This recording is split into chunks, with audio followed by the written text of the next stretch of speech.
Harga ayam goreng RM10 je dalam menu. Tapi, bila sampai bil or receipt, bila nak bayar, tiba-tiba jadi RM11.60.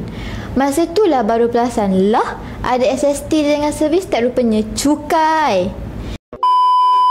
Semua orang tertanya-tanya, termasuk Lala, kenapa caj perkhidmatan servis caj ni tak campur je sekali dengan harga makanan? Lagi senang kita nak bajet atau memang dah tahu harga yang diperlu bayar. Harga bersih, harga yang tepat. Lala rasa cukai diasingkan sebab nak bagi nampak jujur. Sebab pelanggan nak tunjuk harga sebenar makanan berapa, cukai berapa. Jadi orang akan fikir duit tu bukan pihak kedai yang ambil tapi masuk ke tangan kerajaan. Masalahnya dekat mata kita as pelanggan ni tetap sama je. Nampak macam harga tipu, luar kata lain, risik kata lain. Bukan tu je, bila nampak RM10 dekat menu, mestilah kita rasa murah. Padahal nanti kena tambah cukai juga. Ni boleh dikatakan macam teknik psikologi harga lah.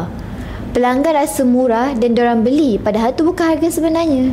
Macam Jepun, Australia, New Zealand dan Singapura, memang dah include service charge. Kan senang macam tu, tak adalah kita pening kepala. Contohnya, Singapura menggunakan Undang-Undang Consumer Protection Fair Trading Act CPFTA 2003 yang merupakan undang-undang utama bagi perlindungan pengguna kepada pendedahan harga dan caj tambahan.